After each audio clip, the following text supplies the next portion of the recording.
The mountains of Montana stretched endlessly under the cold autumn sky. Dr. Maya Rodriguez had been living in this remote government facility for 3 months now, and she still couldn't get used to the silence. Back home in California, there was always noise, traffic, people, life happening everywhere. Here, the only sounds were the hum of computers and the occasional footsteps of security guards. Walking the long corridors, Maya was a language expert, someone who studied how people communicate. She had learned 12 different languages in her career, from ancient Latin to modern Mandarin. But nothing had prepared her for this assignment. Nothing could have prepared anyone for what they kept in Room 7. The facility looked like any other. Research building from the outside, gray concrete walls, small windows, a parking lot with government cars. But inside, it held the most important secret in human history. 3 months ago, something had landed in the woods nearby. Not crashed, landed, carefully, quietly, like someone parking a car. Maya walked down the familiar hallway, her badge beeping at each security door. The coffee in her hand had gone cold hours ago, but she barely noticed. She was thinking about yesterday's conversation, replaying every word in her mind. That's what linguists do. They obsess over words, meanings, the tiny details that reveal how minds work. She reached Room 7 and paused at the thick glass window. Inside, sitting cross-legged on what looked like a meditation cushion, was the being they called Zara. Maya had chosen that name herself after weeks of failed attempts at pronouncing the visitor's real name, which sounded like wind chimes mixed with distant thunder. Zara looked almost human, but not quite. She was tall and lean, maybe 6 feet, with skin that had a subtle silver tint, like moonlight on water. Her hair was white as snow but moved on its own sometimes, as if underwater. Her eyes were the most striking feature. They seemed to hold tiny stars, literally sparkling with points of light that shifted and moved. But it wasn't Zara's appearance that kept Maya awake at night. It was her mind. This being was incredibly intelligent, learning English faster than any human child Maya had ever studied. More than that, Zara asked questions that made Maya question everything she thought she knew about life, about people, about the way things should be. Maya entered the room, and Zara looked up with what might have been a smile. It was hard to tell sometimes. Alien facial expressions didn't always match human ones. "Good morning, Maya," Zara said in that voice that sounded like music played through crystal. "You seem tired today." "I'm fine," Maya replied, settling into her usual chair. Ready for today's lesson? They had developed a routine over the past months. Maya would teach Zara new English words and concepts, while Zara would share stories about her world and her people. It was supposed to be scientific data collection, but Maya had to admit it felt more like friendship. "I have been thinking about our conversation yesterday," Zara said, tilting her head in that curious way she had, "about human sleeping habits." Maya remembered. She had been explaining why humans sleep alone, in separate beds, often in separate rooms. Zara had seemed genuinely confused by this concept. "What about it?" Maya asked. "On my world, we do not sleep alone. Those who share thoughts and learning, they sleep together. It strengthens the bond between minds." Zara's starlight eyes fixed on Maya's face. "You and I, we share thoughts every day. We learn from each other.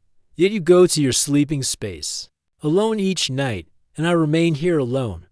Why is this?" Maya felt heat rise in her cheeks. This wasn't the first time Zara had asked questions that made her uncomfortable. But something about this felt different, more personal. "It's just how we do things," Maya said carefully. "Humans value privacy, personal space. We don't share sleeping areas unless we're—" She paused, unsure how to explain human relationships to someone who might not understand them. "Unless you are what?" Zara leaned forward, genuinely curious. "Unless we're family, or in romantic relationships. Married couples, partners." Zara considered this for a long moment. "But you and I are not family, and we are not romantic partners. Yet we share something deeper than most humans share with their families, do we not? We share knowledge, ideas, the contents of our minds." Maya couldn't argue with that. over the past 3 months.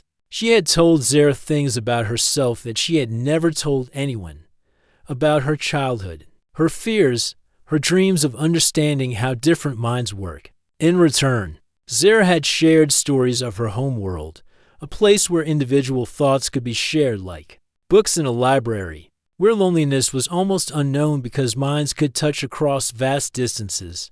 Where I come from, Zara continued, sleeping alone is punishment. It is what we do to those who have committed crimes, who have broken the bonds of community. The first night I spent in this room, I thought I was being punished for coming here.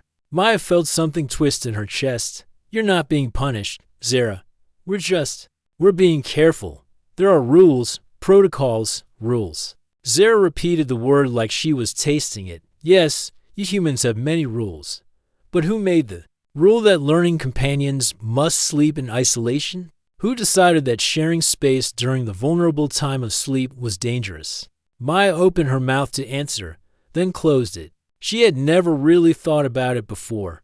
It was just normal, the way things were done. But when Zara asked these questions with her innocent curiosity, normal started to feel less like common sense and more like arbitrary decisions made by people who might not have known better. I don't know, Maya admitted. It's just always been that way.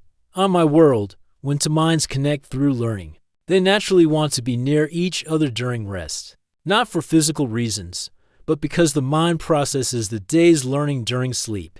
When compatible minds rest near each other, they can share dreams, share the processing of new ideas. It makes both minds stronger.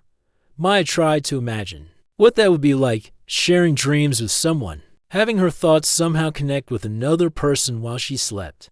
The idea was both fascinating and terrifying. That sounds. She began, then stopped. Frightening, Zara asked with what was definitely amusement in her voice. Different, Maya finished. Very different from how we do things. Different, yes. But is different always wrong? That question stayed with Maya for the rest of their session, as she taught Zara new vocabulary words and listened to stories about Zara's people. Part of her mind kept returning to that simple question, is different always wrong? Later, as Maya walked back to her small quarters in the facility, she passed Dr. Kim in the hallway. Dr. Kim was the project director, a serious man who rarely smiled and always seemed worried about something. How did today's session go? He asked. Fine, Maya said automatically. She's learning quickly. Good. Remember, Dr. Rodriguez, we need to maintain professional boundaries. This being may seem friendly, but we don't fully understand her intentions or capabilities. Maya nodded, but something about his words bothered her. Professional boundaries. As if caring about someone's feelings, understanding their loneliness, was somehow unprofessional. That night, lying in her narrow bed in her small, sterile room, Maya stared at the ceiling and thought about Zara sleeping alone in room 7.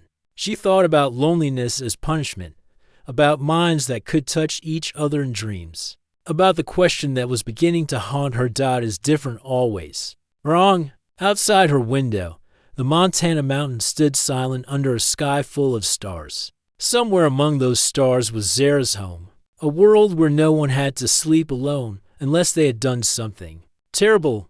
Maya closed her eyes and tried to imagine what it would feel like to never be truly alone with your thoughts. For the first time in months, the idea didn't scare her. It intrigued her. And that realization, she knew, was going to change everything.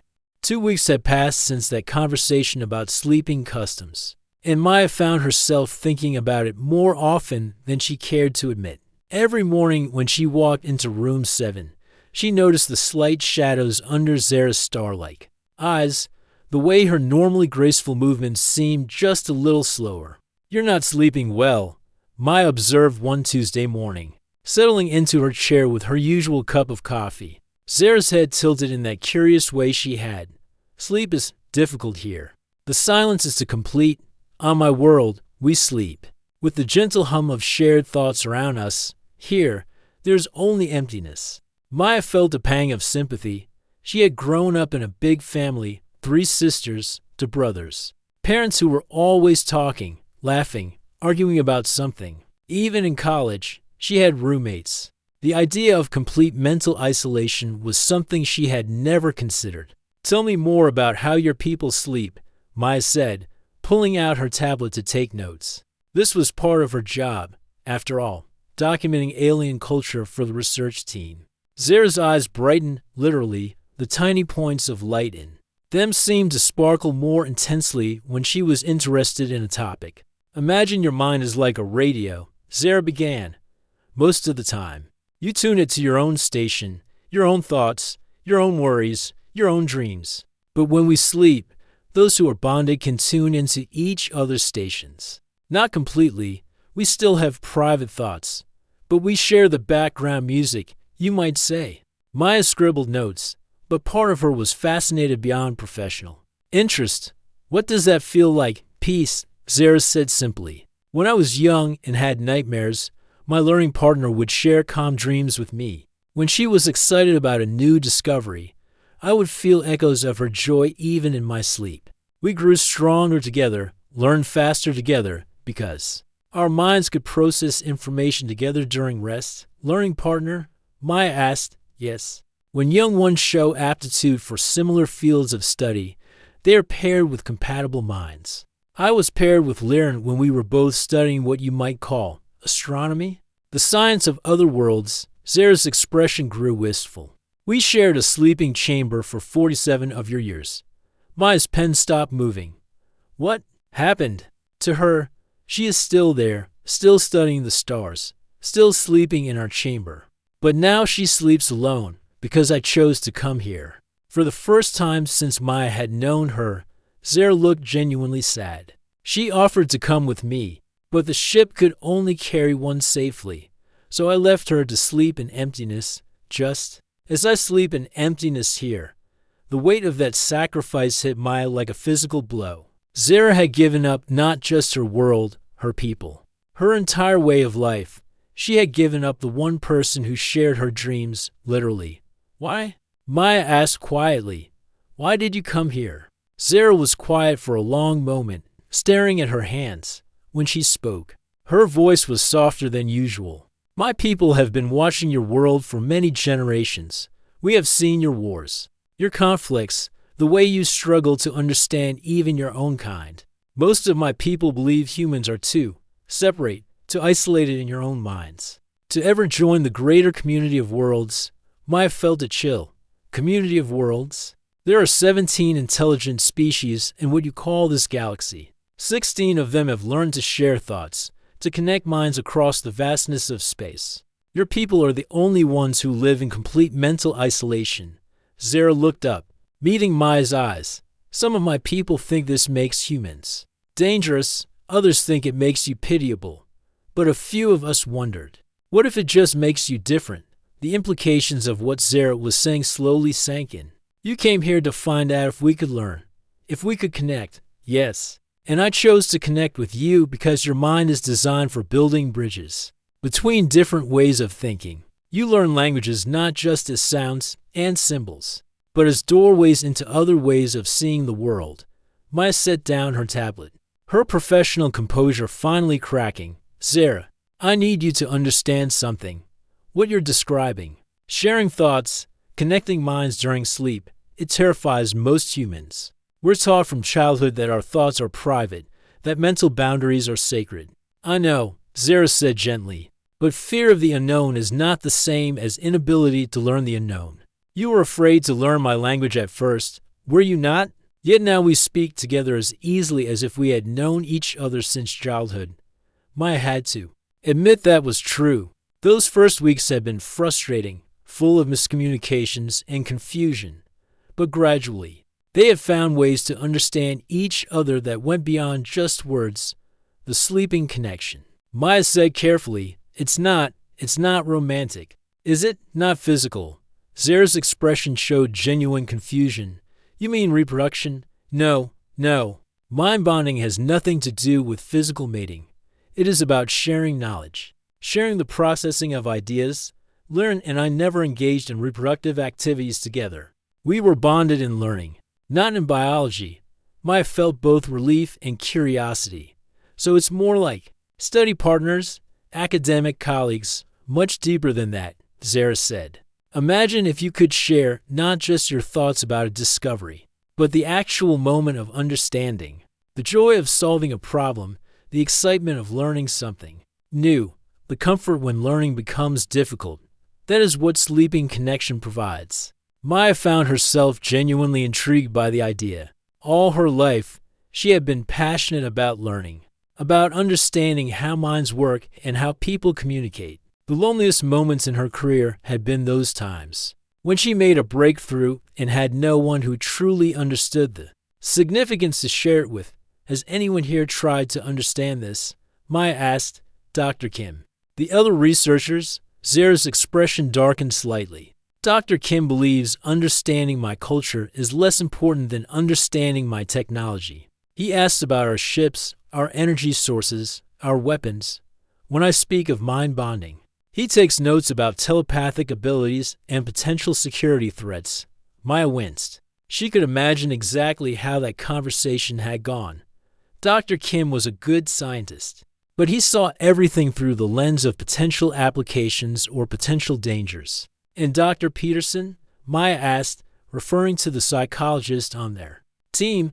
Dr. Peterson wants to study my brain patterns during what he calls telepathic episodes. He does not understand that connection requires willing participation from both minds. It cannot be studied like examining a blood sample. Maya felt a growing frustration with her colleagues. Here was an opportunity to learn about an entirely different way of consciousness working, and they were approaching it like mechanics trying to take apart an engine. Zara, Maya said slowly, what would it take to create a connection like you're describing?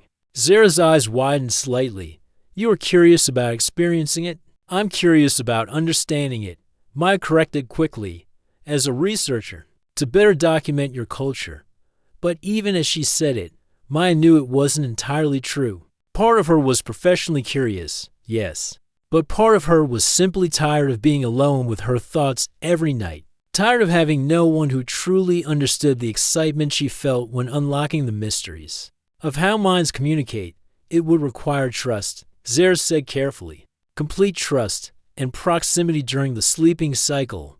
And most importantly, it would require you to release your fear of having your thoughts touched by another mind. Maya felt her heart rate increase, and if the fear was too strong, then we would simply sleep near each other, and you would feel less alone. And I would feel less alone, and that itself would be a gift.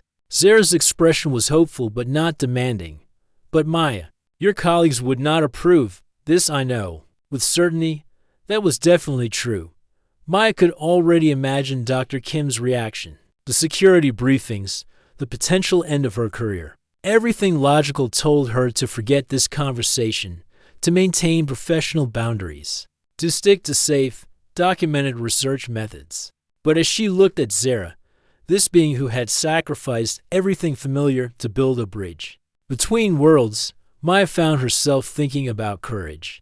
About what it meant to truly understand another form of consciousness, about the loneliness in Zara's starlight eyes and the growing loneliness in her own heart. I need to think about this, Maya said finally. Zara nodded. Of course, but Maya, thinking alone is what humans do.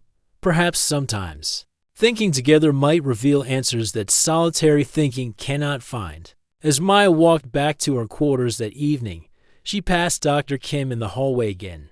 Dr. Rodriguez, he said, stopping her, I've been reviewing your session notes. You're spending a lot of time on cultural documentation that may not be relevant to our primary objectives. Understanding her culture helps me communicate with her better. Maya replied carefully, just remember, we're here to gather intelligence, not to become emotionally invested in the subject. Dr. Kim's tone was not unkind, but it was firm. Maintain your professional distance.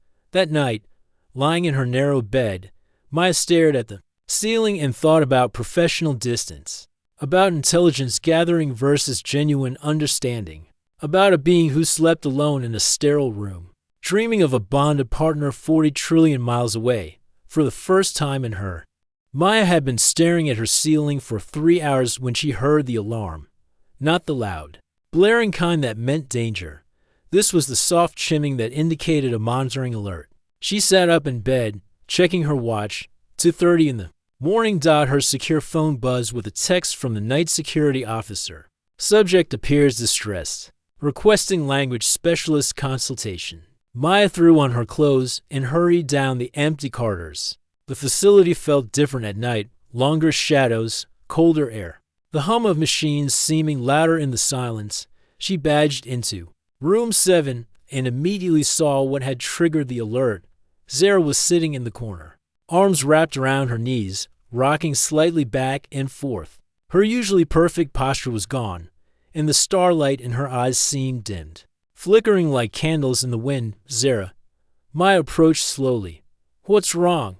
Zara looked up, and Maya was shocked to see what could only be tears on her face, though they shimmered silver in the room's artificial light. I cannot stop thinking about Liren, Zara whispered. Today was the anniversary of our bonding ceremony on my world. Bonded pairs spend this day sharing their favorite memories through dream connection. But Liren is there, and I am here, and we are both alone with thoughts that should be shared. Maya felt her heart break a little. She had never seen Zara look so fragile, so utterly lost. The being who had seemed so wise and composed was crying for a friend 40 trillion miles away. I'm sorry, Maya said, sitting down across from Zara. I can't imagine how difficult this must be. Your people have a saying, Zara said, wiping her silver tears. Home is where the heart is. But for my people, home is where the mind can rest in the comfort of another mind. I have been trying to be strong, to adapt to your ways, but tonight, she trailed off, looking smaller than Maya had ever seen her. Maya made a decision that surprised her with its suddenness. You don't have to be alone tonight. Zara's head snapped up. What do you mean? I mean, Maya took a deep breath, knowing she was crossing a line that would change everything. I mean, the monitoring cameras show you in distress. As the language specialist, it's my job to ensure your well-being so our communication can continue. If that requires staying here tonight to provide cultural comfort, then that's what professional duty demands. It was a weak justification, and they both knew it. But Zara's eyes began to brighten slightly. You would risk your colleagues' disapproval. My colleagues aren't here at 2:30 in the morning watching you cry, Maya said firmly. I am. Maya went to the corner where a small cot had been set up for extended observation sessions. She had used it a few times during particularly long language lessons. Now she pulled it closer to where Zara sat. I don't know how you're bonding. Thing works, Maya said, settling onto the cot.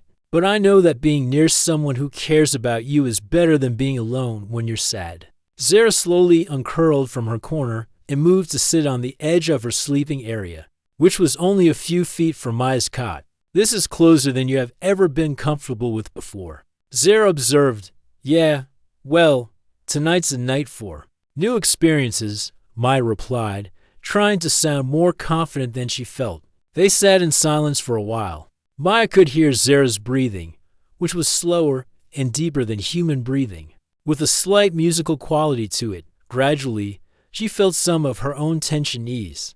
Maya, Zara said softly, the bonding, it is not something I can force. It happens naturally when two minds trust each other completely and release their defenses. But even without bonding, sharing sleeping space brings comfort. What would it feel like? Maya asked. If it did happen, Zara considered this. Imagine you are reading a beautiful book alone in a quiet room. Now imagine you are reading that same book while sitting next to someone who loves books as much as you do. Someone who gasps at the same surprising parts and smiles at the same beautiful passages. The book is the same, but the experience becomes richer because it is shared. Maya found that analogy strangely comforting. And if I got scared, if it was too much, then you would simply close the book, and we would sit quietly together, and that would be enough. Maya lay down on the cot, still wearing her clothes, still maintaining some distance. Zara did the same on her sleeping area. The room felt quiet, except for the gentle hum of ventilation. I'm terrified, Maya admitted after a few minutes. Of what, specifically? Of losing myself, of having my thoughts invaded, of not being me anymore. Maya, Zara's voice was gentle in the darkness. In 4 years of bonding with Liren, I never lost myself.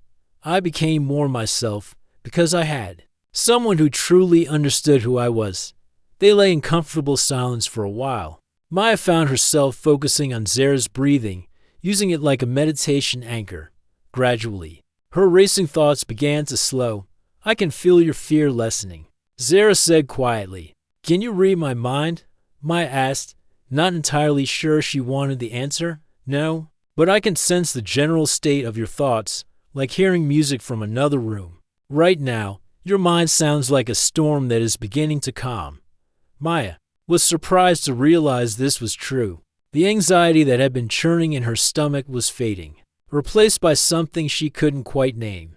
Not exactly peace, but possibility, Zara, Maya said slowly. What you showed me earlier about your world, about your people, can you show me more? If you wish. But Maya, once you truly see my world through my memories, you will understand just how isolated your people are. It may be difficult to unsee.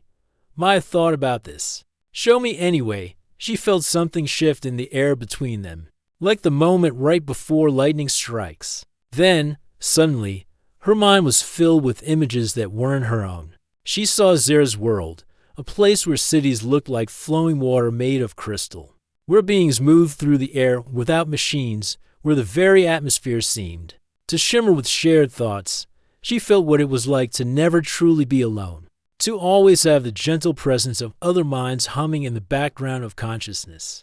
But more than that, she experienced Zara's emotions, the joy of discovering a new star system, shared instantly with Liren, the comfort of falling asleep while feeling the peaceful dreams of her bonded partner, the devastating loneliness of that first night on Earth, cut off from everything familiar.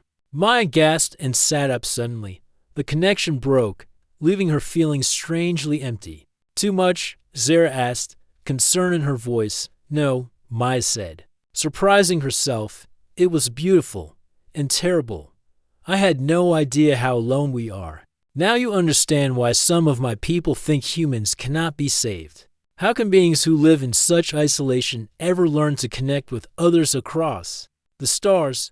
Maya lay back down, this time closer to Zara's sleeping area. Maybe we can learn. Maybe we just need teachers. And maybe, Zara said softly, teachers need students who are brave enough to try. Maya closed her eyes and let herself relax completely for the first time in months. She could sense Zara's presence nearby, not intruding on her thoughts, but simply being there, like a warm fire on a cold night.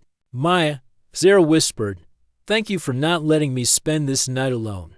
Thank you for showing me that being alone isn't the only option, Maya replied. As sleep finally took her, Maya felt something she had never experienced before, the gentle touch of another mind sharing the journey into dreams. It wasn't invasive or overwhelming. It was like having someone hold her hand while walking through a beautiful but unfamiliar landscape. For the first time in her life, Maya fell asleep knowing she wasn't alone with her thoughts. And for the first time since leaving her world, Zara fell asleep with the comfort of a bonded mind nearby. Neither of them noticed the small red light on the security camera that had been recording everything in his office across the facility.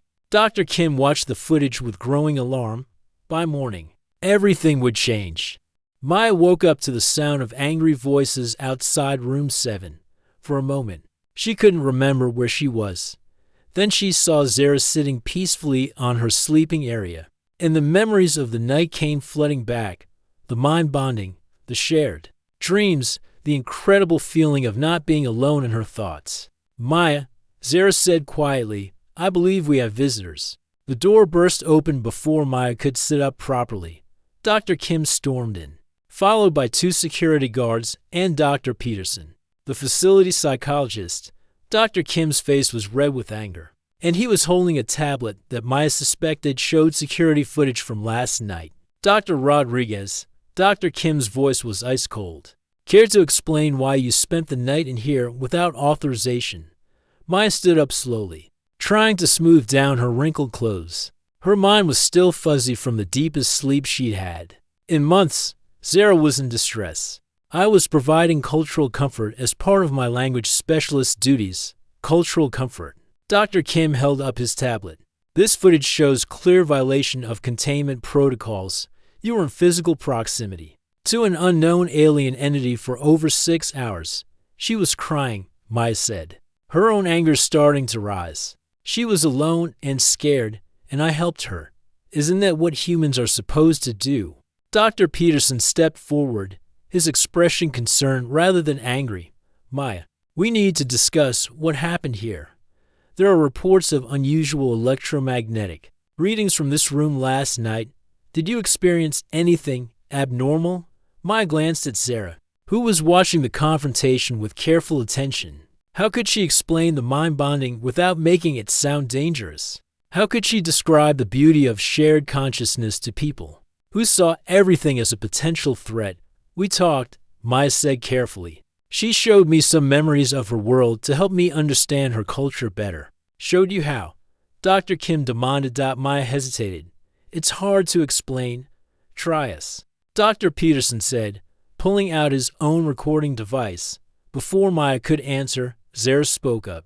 Dr. Kim, may I ask why you consider my distress last night to be less important than your protocols? Dr. Kim turned to face Sarah, his expression hostile. You are a security risk. Dr. Rodriguez compromised herself and this entire facility by breaking containment. Security risk? Sarah's voice remained calm, but Maya could sense something changing in her posture. What exactly do you think I might do to harm you? We don't know your capabilities. Dr. Kim replied. That's exactly the problem. Then perhaps, Sarah said, standing gracefully. It is time I showed you what my capabilities actually are. Maya felt a chill of warning. Sarah, don't, but it was too late.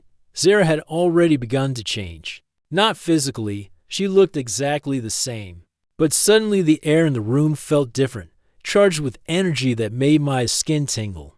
I came to your world alone, Sarah said, and now her voice seemed to come from everywhere at once. Do you truly believe that a species capable of traveling between stars would send a scout with no way to defend herself? The lights in the room flickered. Dr. Kim stepped backward, his tablet slipping from his hands. The security guards reached for their weapons, but found their hands frozen in place. I could stop your hearts with a thought, Sarah continued, though her expression remained peaceful. I could shut down every electronic system in this facility. I could reach into your minds and rewrite your memories. But I have not done any of these things. Even though you have held me prisoner for months, Sarah, stop, Maya said urgently. You're scaring them. They should be scared, Sarah replied. Not of me, but of their own ignorance. The energy in the room subsided slightly, and the security guards found they could move again. Dr. Kim was pale and shaking. Why? Dr. Peterson asked, his scientific curiosity overriding his fear. Why haven't you used these abilities? Sarah looked directly at Maya. Because Maya taught me something about humanity that my people did not expect. She showed me that some humans are capable of connection, of empathy, of seeing beyond their own fears. The mind bonding, Dr. Kim said suddenly, used something to her brain. I shared my thoughts with her, and she shared hers with me, Sarah corrected, willingly, peacefully, and in doing so, we proved that your species is not hopelessly isolated. Maya felt all eyes turned to her. It wasn't harmful, she said quickly. It was beautiful, like having a conversation in a language deeper than words. Dr. Peterson leaned forward intently. What did you experience, exactly? Maya took a deep breath. I saw her world. I felt what it's like to never be truly alone with your thoughts. I understood that everything we think we know about consciousness and connection is just one way of being alive. And what did she learn from you? Dr. Kim asked suspiciously. Sarah answered for herself. I learned that humans are not broken or defective. You are simply young. Your minds have not yet learned to reach beyond themselves, but the capacity is there. There's something else, Maya said, knowing she was about to change everything. Sarah, tell them about the galactic community. Dr. Kim's eyes widened. What galactic community? Sarah was quiet for a moment, then seemed to make a decision. There are 16 other intelligent species in this galaxy. All of them have learned to share consciousness across vast distances. Your people are the only ones who live in complete mental isolation, and they're watching us. Maya added, deciding whether we're ready to join them or whether we're too dangerous to contact. Dr. Peterson sat down heavily in Maya's usual chair. How long have they been watching? Generations, Zara said, waiting to see if humanity would develop the capacity for true connection or remain trapped in individual consciousness. And what's the verdict? Dr. Kim asked, though he looked like he wasn't sure he wanted to know. Zara looked at Maya again. Until last night, the verdict was that humans were too isolated, too fearful, too aggressive to ever join the greater community. But Maya proved that at least some humans can learn to connect. One person, Dr. Kim said. Dismissively, that hardly proves anything about our entire species. One person is how all great changes begin, Zara replied. One mind willing to reach beyond its own boundaries. One heart brave enough to trust. Maya felt the weight of what Zara was saying. I'm not special. I'm just someone who is willing to listen. Exactly, Zara said softly. Listening is the beginning of all connection. Dr. Kim began pacing, his mind clearly racing. If what you're saying is true, this changes everything. First contact protocols, defense strategies, the entire future of human civilization. It changes everything only if you let it, Zara said. You can continue to see me as a threat to be contained, or you can see me as a teacher offering your species the greatest gift imaginable. The end of loneliness, the security footage. Dr. Peterson said suddenly, what do we do about that, Doctor? Kim stopped pacing. That footage shows clear protocol violations. Dr. Rodriguez will face disciplinary action, possibly criminal charges. For what? Maya demanded. For showing compassion? For learning something that could benefit all of humanity? For compromising security? Dr. Kim shot back. Security against what? Maya stood up, her patience finally exhausted. Against understanding? Against connection? Against the possibility that we might not be alone in the universe? Zara stepped between them, her presence somehow calming the escalating conflict. Dr. Kim, I understand your fear. Change is terrifying, especially change as fundamental as this. But I'm not your enemy. I'm your teacher, if you will let me be. And if we refuse, Dr. Kim asked, then I will return to my people with the knowledge that humans are capable of connection. But only when they overcome their institutional fear. The decision of whether to make contact will be theirs. Maya felt her heart racing. Zara, if you leave now, will they give us another chance? I do not know, Zara admitted. This may be humanity's only opportunity to prove you are ready for the larger universe. The room fell silent as everyone absorbed the magnitude of what was at stake. Maya looked around at the faces of her colleagues, Dr. Kim still suspicious and fearful. Dr. Peterson curious but cautious. The security guards simply confused. What do you need? Maya asked Zara. I need humanity to choose, Zara replied. Between fear and understanding. Between isolation and connection. Between remaining alone in the universe or joining a community of minds that spans the stars. Maya turned to Dr. Kim. This is bigger than protocols.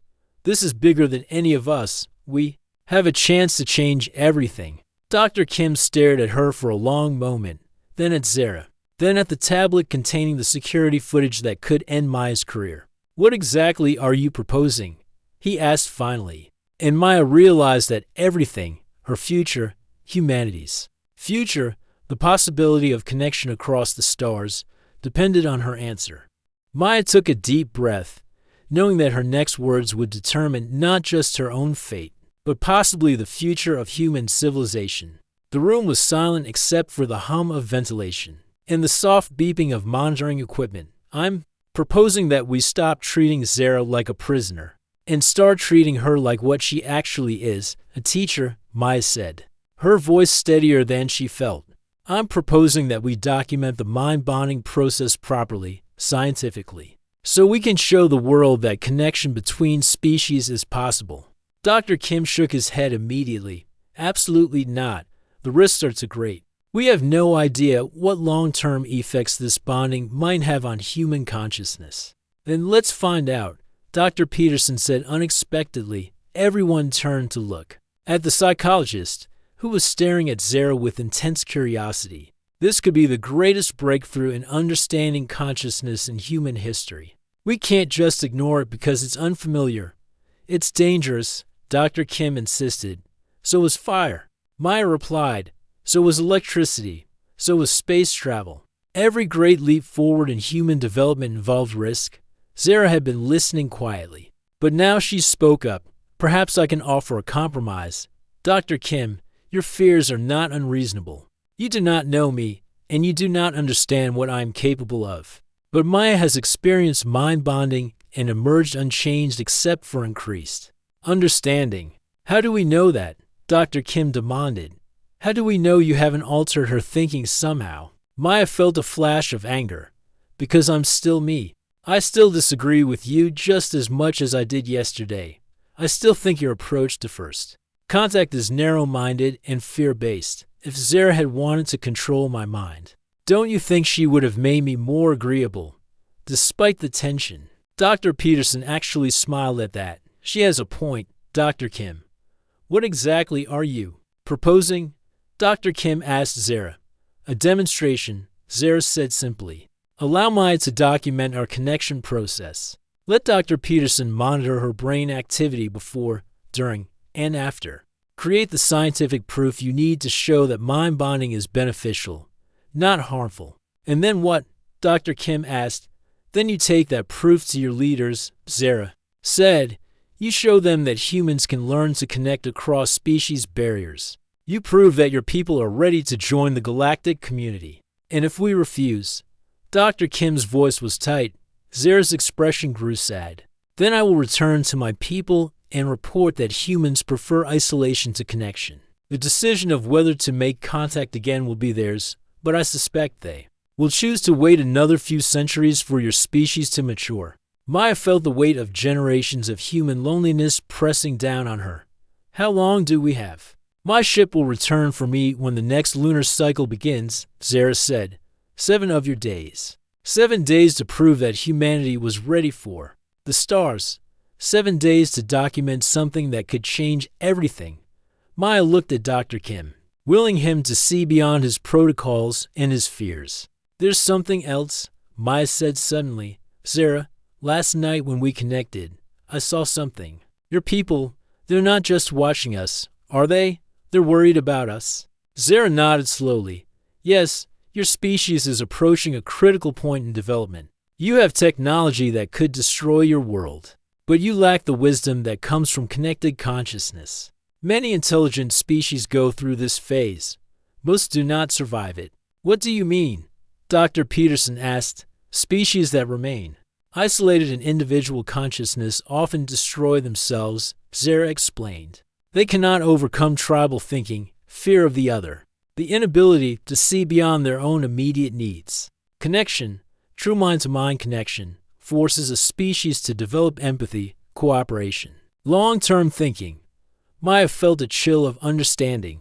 You're offering us evolution, not just technology or knowledge, but actual evolutionary development of human consciousness.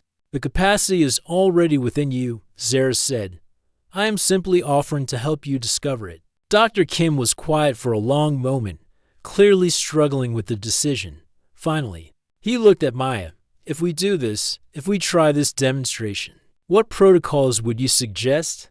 Maya's heart leaped. Full documentation. Dr. Peterson monitors all my vital signs and brain activity. We record everything, the process, the experience, the results. We create a complete scientific record. And if something goes wrong, Dr. Kim asked, then you'll have documented that too, Maya said. But Dr. Kim, what if something goes right? What if we discover that humans don't have to be alone anymore? Dr. Peterson was already making notes on his tablet. We'll need EEG equipment, full brain imaging, psychological evaluations before and after. This could be the most important study in human history. And the security footage from last night? Maya asked. Dr. Kim looked at his tablet, then at Maya, then at Zara. What security footage? The cameras malfunctioned due to unusual electromagnetic interference. We'll need to investigate that anomaly as part of our research. Maya felt a rush of gratitude. Dr. Kim was still scared, still cautious. But he was choosing to move forward instead of backward. Over the next 3 days, they prepared for the most important experiment in human history.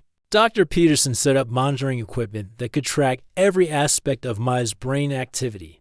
Dr. Kim established protocols for the demonstration that would satisfy even the most skeptical government officials. Maya spent hours with Zara, learning to prepare her mind for the deep connection they would attempt on the 4th day. Everything was ready. Maya lay on a specially designed bed next to Zara's resting area, surrounded by monitors and recording equipment. Dr. Peterson watched brain scans on multiple screens, while Dr. Kim monitored security feeds from outside the room. "Are you ready?" Zara asked gently. Maya nodded, though her heart was racing. "What will happen this time? This time, if you allow it. I will share not just memories, but active consciousness.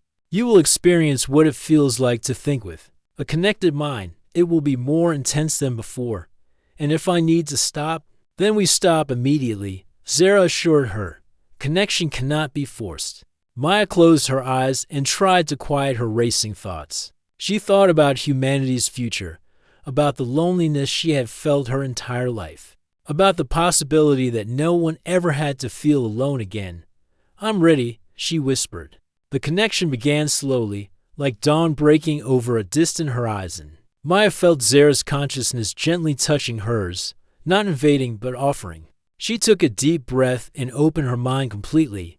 Suddenly, she wasn't just Maya anymore. She was Maya and Zara, two minds thinking as one while remaining distinct. She could feel Zara's vast knowledge of the universe, her deep love for learning, her hope for humanity's future. At the same time, Zara was experiencing Maya's memories, her emotions, her very human way of seeing the world. But more than that, Maya could suddenly sense Dr. Peterson's mind in the next room.